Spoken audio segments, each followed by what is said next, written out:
चाहता हूं भारतीय जनता पार्टी के सैनिक प्रकोष्ठ के पूर्व अध्यक्ष और इंडियन आर्मी को सर्व कर चुके कर्नल दयाशंकर दुबे मेरे साथ मौजूद हैं। कारगिल वार लड़ चुके हैं, पाकिस्तान के रेगुलर फोर्स से ये सामने सामने लड़ चुके हैं। कर्नल दुबे, बहुत स्वागत और धन्यवाद हम सभी का। धन्यवाद सर। जब आपको खबर मिली तो क्या था मन में? आप मुझसे कह रहे थे, कल मेरी डिबेट आपने देखी थी कि खून कब खौलेगा, तो रात में तो खौला भी और ऐसा खौला कि उधर सब खौल गया। ब्रजेश जी, आज का दिन बहुत ही बड़े गौरव का दिन है।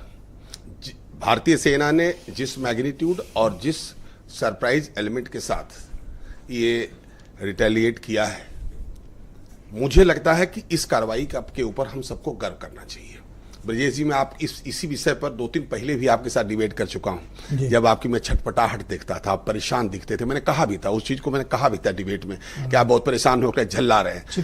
लेकिन आज जिस तरह से आप गदगद हैं, पहले तो आपको ये बताऊं कि आप ही की तरह से पूरे देशवासी आज अपने आप को गर्वान्वित महसूस कर रहे हैं। सर, मैं 2 बजे तड़के से सोया नहीं हूं सर, समझ लो सर। आपको याद होगा, 10 किलो मिठाई का डिब्बा बांट चुका हूं सर। आज आपको बता दूं कि जैसे ही ये घटना घटी, मुझे तो पहले 3 बजे पता लगी ये चीज। किसी चैनल ने फोन किया बात करने के लिए, हमने बात करना शुरू किया। सर, हम लोग जर्नलिस्ट हैं तो थोड़ा अलर्ट रहते हैं, बस यही फर्क है। फिर उसके बाद हमने शायद आप ही को सुबह सुबह फोन किया। मैं बोला, आप पूछ रहे थे, ये 13वीं हो गई, अब क्या? आप कह रहे थे, बोला कब खून खौलेगा, कितनी तैयारी करेंगे।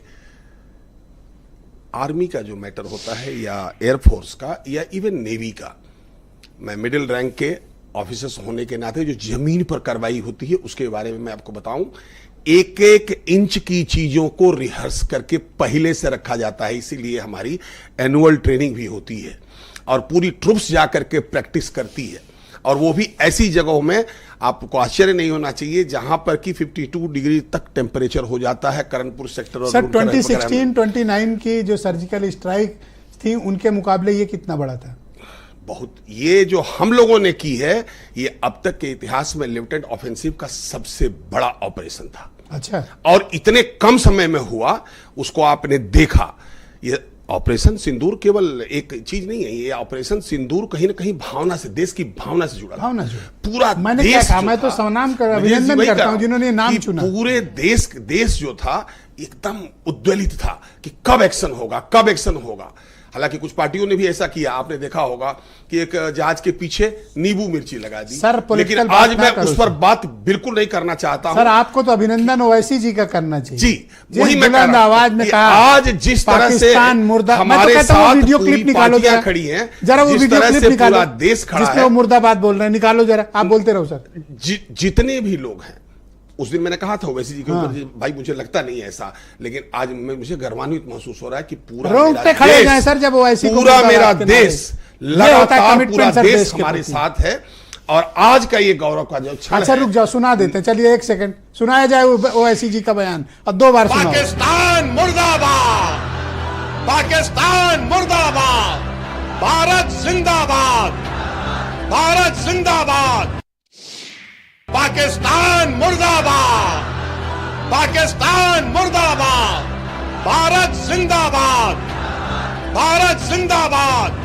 मैं ये नहीं कह रहा हूं कर्नल साहब कि आप उनकी विचारधारा से सहमत हो, पर जो देश के लिए कमिटमेंट है, जो ओवैसी का है, वही कर्नल दयाशंकर दुबे का। मेरा मानना यह है सर कि जो उन्होंने अभी कहा है, जो आवाज है, वो सुकून ही नहीं देती है, बल्कि गौरवान्वित महसूस कराती हैं कि हमारा पूरा देश आज हमारे साथ खड़ा है।